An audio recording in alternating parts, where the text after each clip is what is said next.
Good morning, all, and welcome to day 4 of our final. Ray, hold off till the number goes all the way till the number stops. I'm sorry. No worries.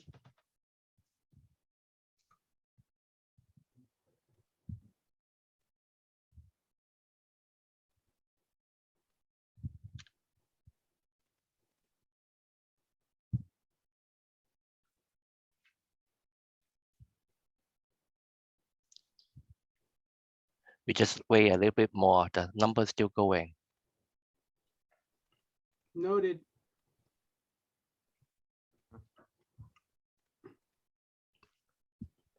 Good morning.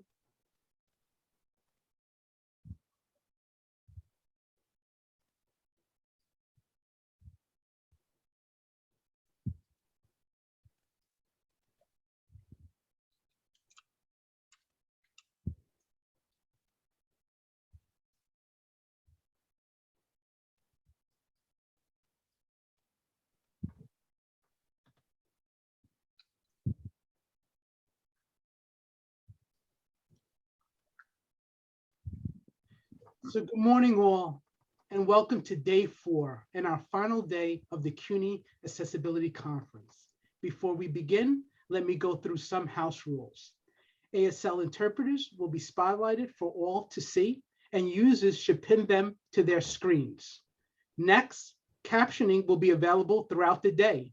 You can access them through the closed caption button at the bottom of our screen. Finally, if you're having technical difficulties, please put them in the chat, and one of our fabulous conference committee members will assist you.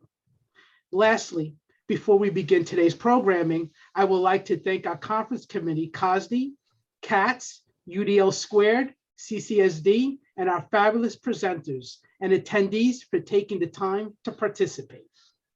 My name is Raymond Perez, and I have the pleasure of working at Hostos Community College, where I oversee disability services, testing, Veteran Affairs, and serve as the co-advisor for the CUNY Coalition for Students with Disabilities, CCSD, alongside my BFF, Charmaine Townsend. In addition, the students thank you in advance for joining them at their 145 session, getting things done in the name of a more accessible New York. The power of numbers, partnership, and calculated planning.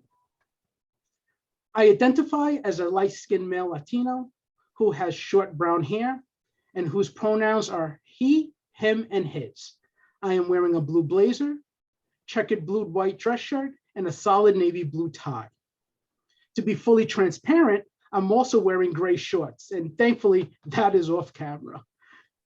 I also have the privilege to be a member of the Accessibility Conference Committee that brings us all together today. I now have the honor of introducing the person who has devoted much of his life and entire career to help promote inclusion, diversity, and access for individuals with and without disabilities in New York City, in New York State, and throughout our nation. No one in this community doesn't know of his work. He has been a boss, a mentor, a friend, and I generally do not know where I would be without him. I know many CUNY students, staff, and faculty feel the same way. Today's keynote served as the Assistant Vice Chancellor for Student Inclusion Initiatives at the City University of New York until recently, and I'm still trying to get over that. In this role, he designed and led programs that promoted access, equity, and inclusion for students who have historically underparticipated in higher education, including CUNY's more than 11,000 students with disabilities, 3,200 student veterans, 17,000 LGBTQI students, and over 6,000 immigrant students. He has served as the CUNY's Interim Vice Chancellor for Student Affairs and the University Assistant Dean of Student Affairs. He joined the CUNY Office of Student Affairs in July of 2004 after 11 years of student affairs experience at his alma mater, Queens College. While at Queens College, he served as the Director of Services for Students with Disabilities, the Director of Student Support Service Programs, their 50488 Compliance Officer, their Affirmative Action Officer, and their Student Disciplinary Officer. At Queens College, he collaborated with New York City's Department of Education, District 75, to create its inclusive higher education program. a published disability studies scholar, and a staunch advocate for economic justice for people with disabilities. And he should be applauded for his continued commitment to the New York Mets. And yes, I am a Yankee fan. His major accomplishments and recognitions include creating the CUNY Leads program, a model career readiness program for college students with disabilities that empowers them to achieve competitive employment. He led efforts to establish CUNY as the first choice college destination for neurodiverse students. He served as the vice chair of the New York State Independent Living Council and as a member of the National Board of Directors for the Muscular Dystrophy Association. And he is a recipient of the Liberty Medal from the New York Post in 2012 for his leadership in expanding employment opportunities for New Yorkers with disabilities.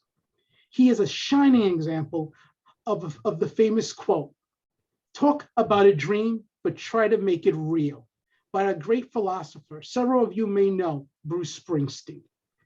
If you have not guessed already, this individual is no other than the amazing Dr. Christopher Rosa. Dr. Rosa, or I should address you as President Rosa, who serves as the President and Chief Operating Officer for the Viscardi Center. The Viscardi Center prepares youth and adults with various disabilities to get high-quality education and re-enter the workforce. It assists them in securing pre-employment services and employment to enjoy independent living, full community partnership, and economic self-sufficiency. President Rosa earned his BA in sociology and philosophy from Queens College and his PhD in sociology from the CUNY Graduate Center in 2001, with a dissertation entitled Disability Rights, Constructing American Disability Culture. We can go on and on highlighting his accomplishments, but please join me in welcoming President Christopher Rosa. Take it away, Chris. We love you. I love you too, Ray. Thank you for that remarkable introduction. And thank you all so much for welcoming me back home to CUNY. It's very emotional for me to be back with you this morning on this day, which is really a capstone of our efforts around disability awareness and inclusion in celebrating not only the Accessibility Conference, but CUNY's annual celebration of Disability Awareness Month. Ray gave a much more humbling introduction than I would ever offer myself, and thank you, Ray. I love you for being so generous to me. But I am Chris Rosa. My pronouns are he, his, and identify as a white male who is ridiculously bald, very, very bald. I'm wearing a brown sports jacket, a brown tie, and a white shirt. And I'm so honored to be back home with you today.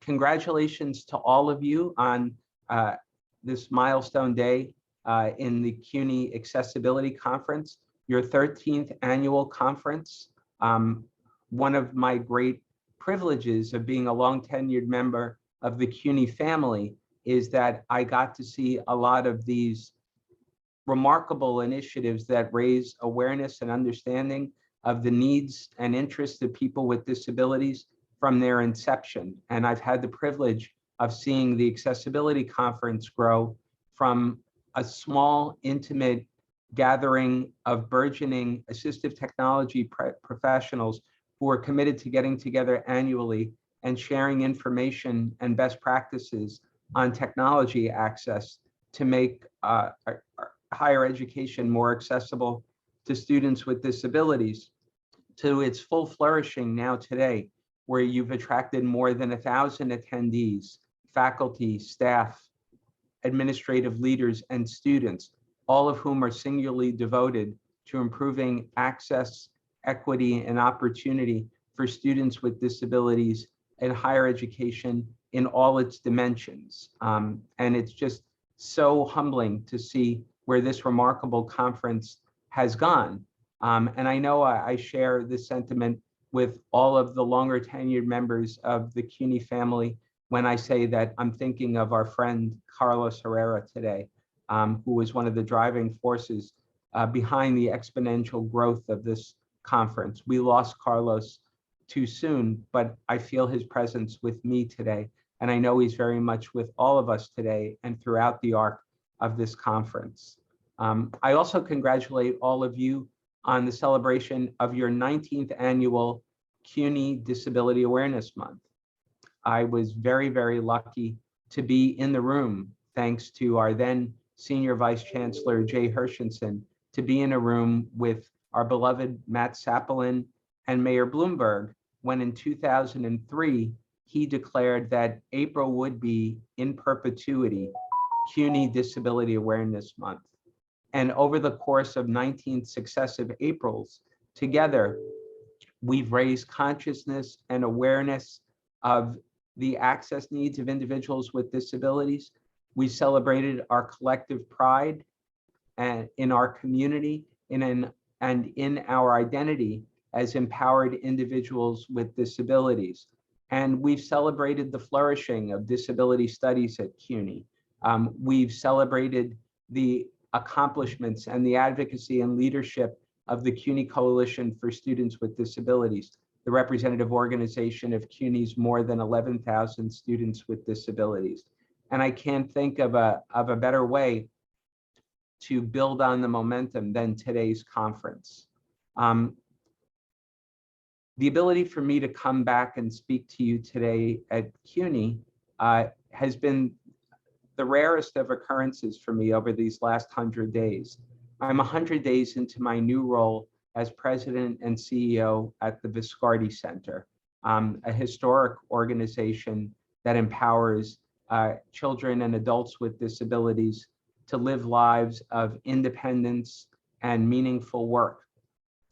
And I've been in sort of the unusual situation of having to introduce myself to a brand new set of deeply engaged and empowered stakeholders and help them to appreciate the arc of my own personal journey with disability identity and consciousness and disability advocacy and disability leadership. And I was really, really spoiled at CUNY because I grew up in the CUNY system over the arc of 28 years. By the time I had fully matured at CUNY, I felt like I knew everyone, and I felt like everyone knew me. And a lot of my story, I felt as though I didn't necessarily have to tell from first principles. So now I find myself having to sort of reconstruct my narrative to help people to understand who I am and how this stop in my disability leadership journey at Viscardi resonates with the work that I've done with other people with disabilities before and is aligned with our collective vision in the future for a truly inclusive America, where people with disabilities have the opportunity to participate in all aspects of American life, fiercely proud of their identity as Americans with disabilities. And like all of us, we call upon different stories, different narrative arcs in our explanation of who we are and how we came to acquire the identities that we experience so richly. And for me, I have lots of different stories. I have a story of spirituality where I understand myself and my identity and my disability in the arc of a journey of spiritual development, where I come to understand my relationship to my faith and God, and how disability fits into that larger narrative.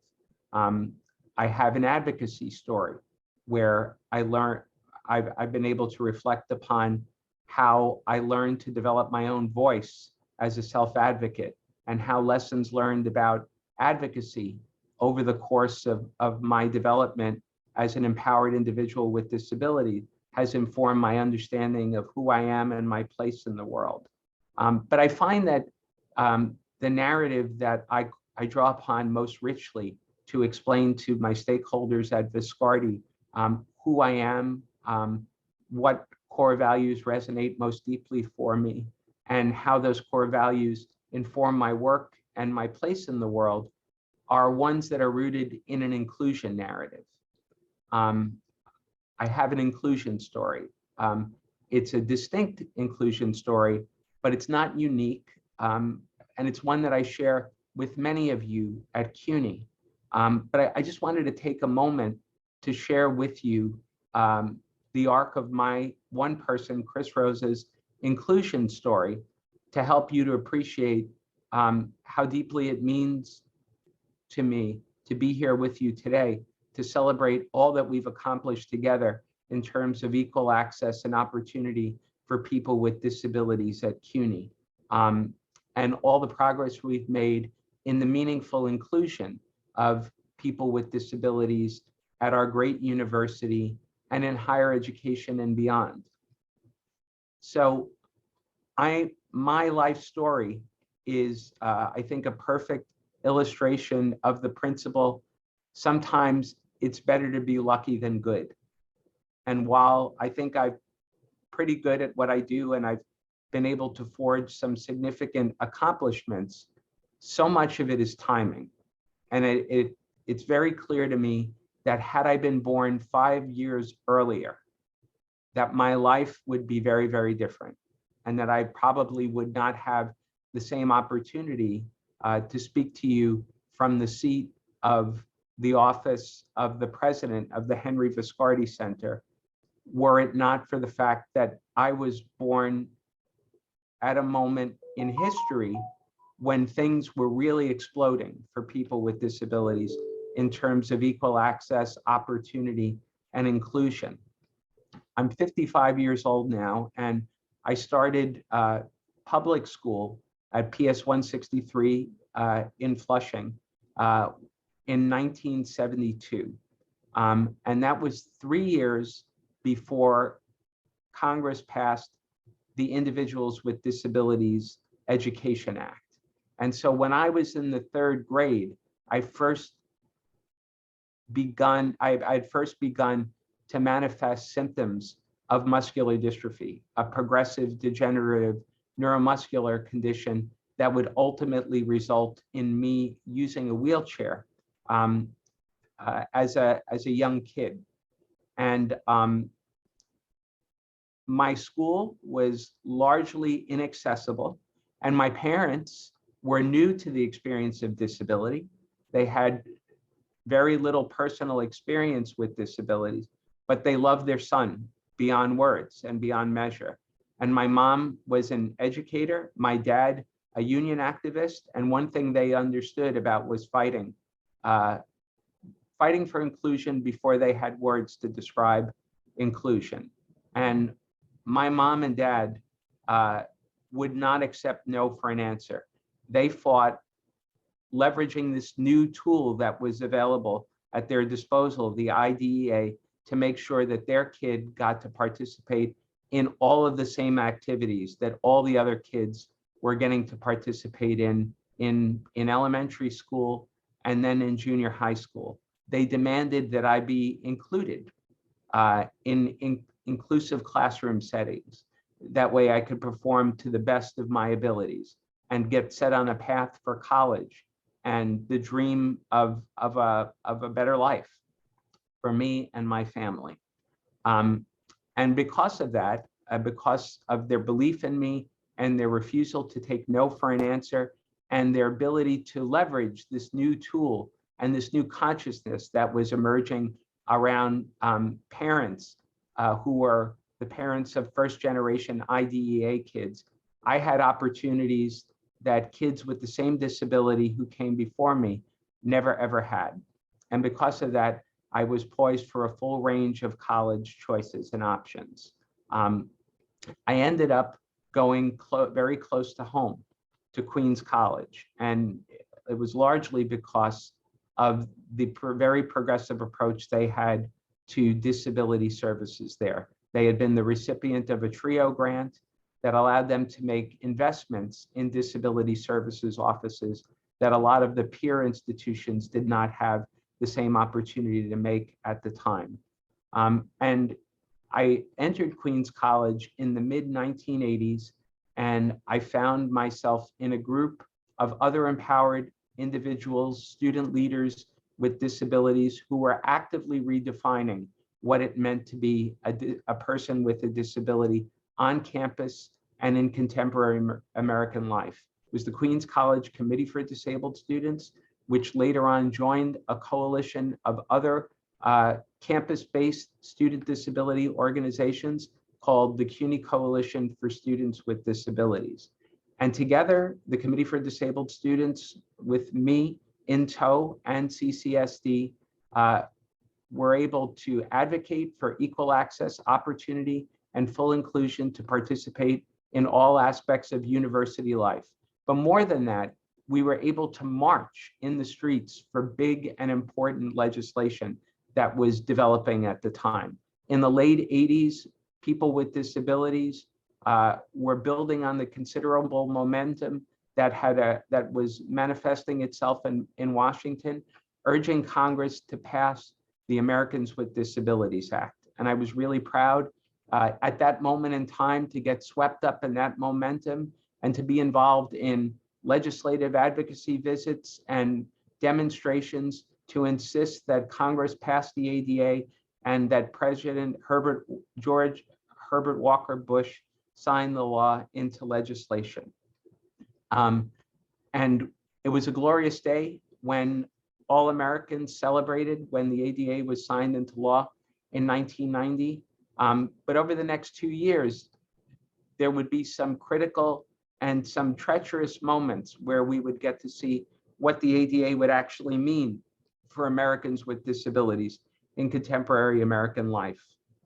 The Department of Justice and the EEOC were charged with promulgating the rules, the regulations that would implement the ADA, and therein would determine whether or not the ADA was just a flowery philosophy statement about the rights of individuals with disabilities, or whether or not it would have real teeth as a law and would bind Americans in all aspects of American life to make sure that people with disabilities had equal access and opportunity to fully participate in all aspects of American life.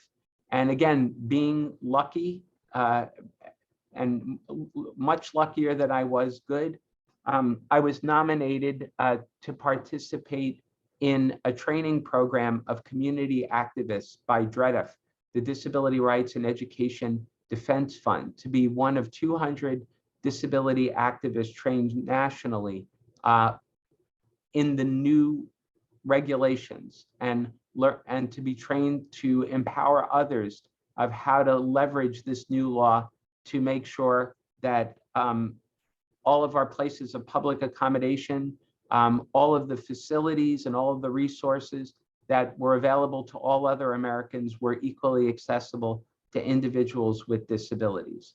And I was in graduate school pursuing a doctorate in disability studies at the Graduate Center at the time. And I had this brand new law to road test and to utilize in terms of understanding what the promise of the ADA would be. And in that moment, I got very, very fortunate. My alma mater, Queens College, was in the midst of transition and disability services, and they were looking for a leader to lead their disability services program, which was a historic one at Queens College at the time. And they were looking for somebody with expertise in this brand new law, the ADA. And they were looking for somebody to lead the college's efforts to implement equal access and opportunity. And so at 25 years of age, I was entrusted with the humbling responsibility to lead the Disability Services Office at Queens College. And that really changed my life. Not only did it introduce me to our collective mission of higher ed access for individuals with disabilities, it embedded me in a network of professionals, COSD, who taught me so much about what it meant not only to be an advocate for individuals with disabilities, but what it meant to be a higher ed professional who was truly devoted to inclusion and the meaningful participation of all members of a campus community.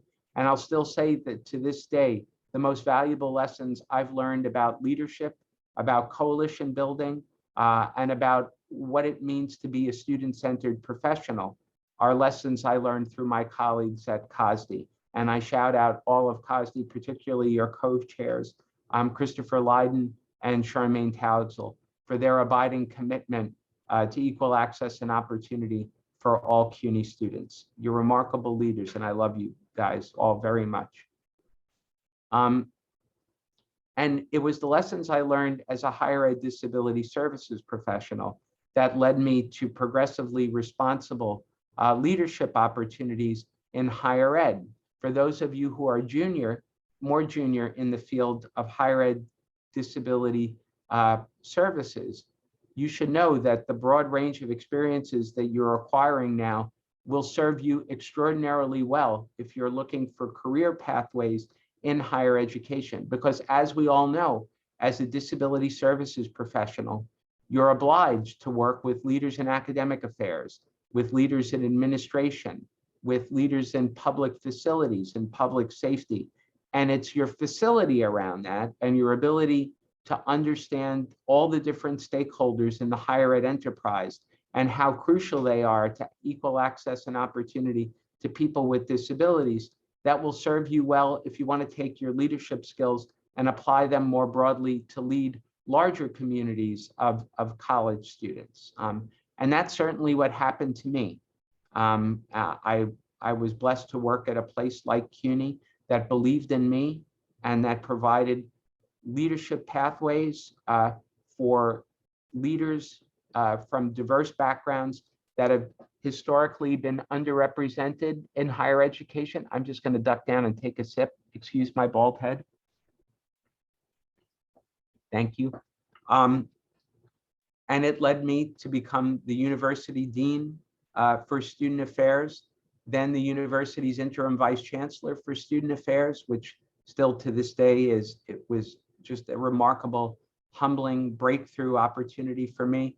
And then finally, to culminate my career at CUNY as the Assistant Vice Chancellor for Student Inclusion Initiative, where I was able to lean into CUNY's historic inclusion mission and work with all of you and leaders from across the university to ensure that student communities that have historically underparticipated in higher ed, certainly students with disabilities, but also student veterans, members of CUNY's LGBTQI community, undocumented students, to make sure that all of these students belonged at CUNY and to make sure that they had access to the resources and opportunity that they needed to be successful and to utilize CUNY's historic mission as an engine for social mobility so that they could lift themselves and their families and to take their rightful place as vibrant members of the American middle class.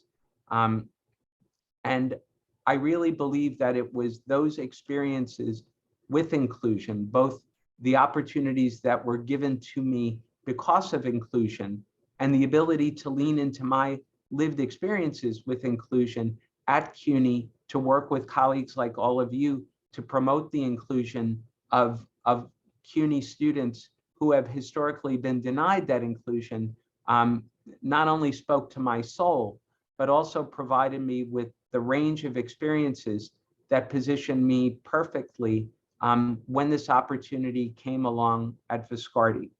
And I must tell you, I'm still humbled and blown away that I was invited to serve as the Henry Viscardi Center's president and CEO.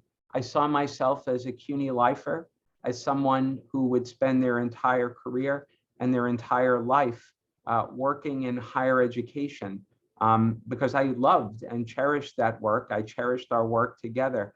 But at the end of the day, the part of our work together that resonated so deeply for me was our abiding collective commitment to inclusion. And the thing that is so remarkable about my new role at the Viscardi Center is that it really pushes the outer limits and all of our assumptions about inclusion, about what inclusion looks like, about who inclusion is for, and about our assumptions about who can be included in all aspects of American life. And the most remarkable thing about my role at the Viscardi Center is that each and every day I get to come to work at a place that challenges our conventional notions about inclusion and about who gets to participate. Most of the 2,500 individuals that we serve through the Viscardi Center and its remarkable programs each and every year are people who at one point in their lives had been told that inclusion was not possible for them. And at the Viscardi Center, each and every day, the work that my colleagues and I do defy conventional assumptions about inclusion and about who gets to participate. At our Henry Viscardi School, we educate 170 students who are medically fragile with very significant physical disabilities, who without the Viscardi School would probably be relegated to home instruction in their neighborhoods. They're people with very significant medical conditions who need a lot of intensive medical support and intervention to get through their daily routines. But at the Henry Viscardi School, through our medical suite and the wraparound supportive services, we offer that kind of support on site. And students are able to come to school at a very happy, vibrant place, surrounded by professionals who love them and are deeply invested in their wellness and success. And as a result, these students are thriving. They participate in a really inclusive way. They follow a traditional curriculum through the New York State Department of Regents, and each and every year, many of them transition to college, and many of them transition to CUNY colleges. And so on behalf of all of them, and I'm talking to the students who are in the audience here today in particular, you should know that our Viscardi students at the Henry Viscardi School, who are represented in my backdrop, they look up to you and they long to be you. And through the inclusion mission that they're participating here at the Henry Viscardi School, they're pursuing their dream of colleges. And I look forward to be able to work with each and every one of you at CUNY to help our Viscardi Center graduates to make successful transition to college. And I know you know a lot of our grads, a lot of our Viscardi alumni. They're making very indelible impressions and contributions on each of your campus communities. And we have more coming. So get ready and watch out, because here we come. Another really important element of our inclusion mission has to do with our digital accessibility services commitment. I know that the Access Conference has always, from its inception, very much leaned in to digital accessibility services and how it's transforming access, opportunity, and inclusion for students and faculty with disabilities. We all know together that digital technology and the accessibility that it creates, its potential, it has great liberating potential. Thanks to digital technology access, people with disabilities have a greater opportunity to be included in a more meaningful way than ever before when we get it right. But we all know that when we screw it up and when we get it wrong, it can be tremendously isolating. And there's a greater opportunity and greater risk than ever before at leaving people behind. And that's why I'm so grateful to come back to the Accessibility Conference each and every year and join in the conversation and join in the chorus of disability and digital accessibility evangelists who are so deeply committed to making sure that our digital environments are fully accessible to individuals with disabilities. I was so heartened when I arrived at the Viscardi Center to learn about our movement that we've grown around digital accessibility services. Under the leadership of our CIO, Mike Caprera, and Mike, if you're on, I'm giving you a shout out. He's an extraordinary leader. And what we've done is we've taken a lot of the best practices in digital accessibility services, and we've taken them to scale to be able to make sure that we can make an imprint on document remediation, on web accessibility, on real-time captioning, on audio description in a way that is scalable to create meaningful access for higher ed institutions the size of the ones that you all represent who are participating on this call. So I urge you to go to our website and take a look at our very impressive commitment to digital accessibility services and think of us as your partner. We would love to partner with each and every one of you to make sure that students and faculty and staff with disabilities in higher ed get to fully and richly participate in all aspects of programs and the curricula. And I know that this is higher stakes for all of us as we've pivoted increasingly to distance learning. And we have an impressive track record. I'm really proud of that strand of our inclusion mission.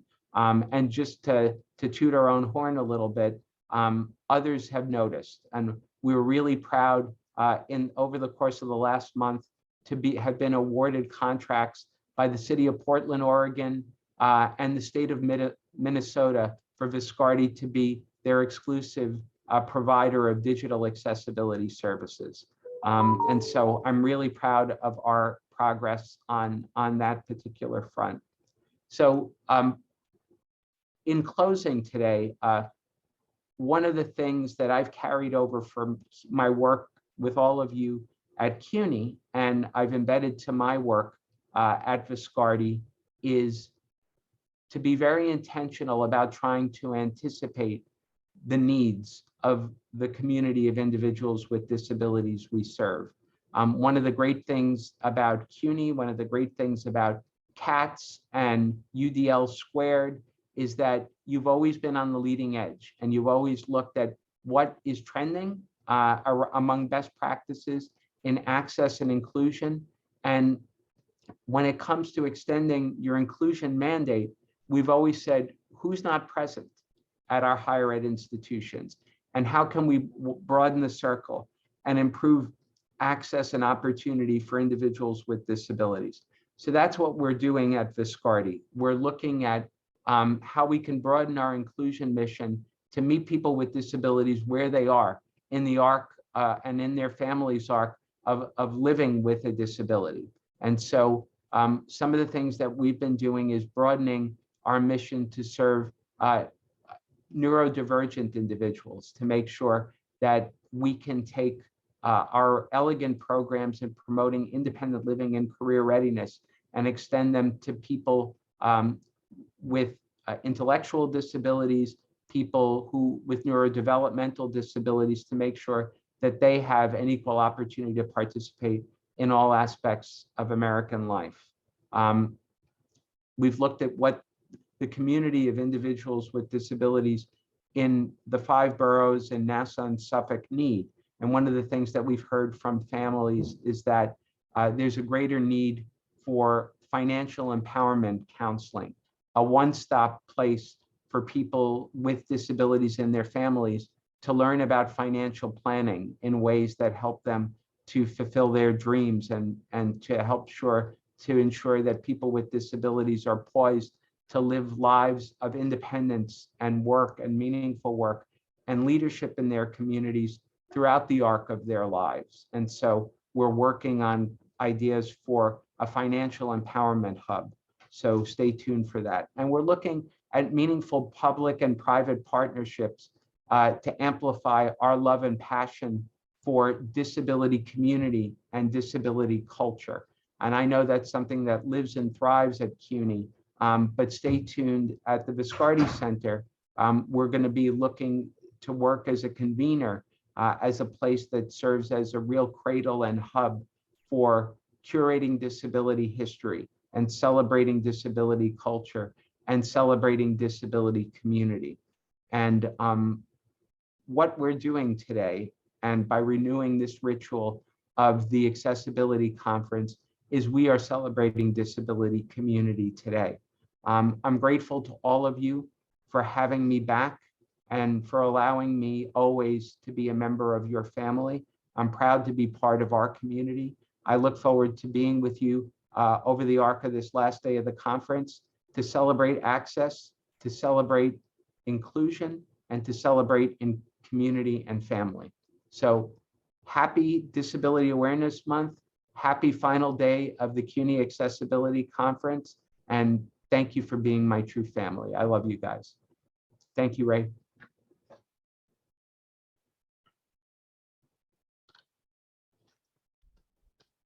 Ray, your mic's not on. Sorry.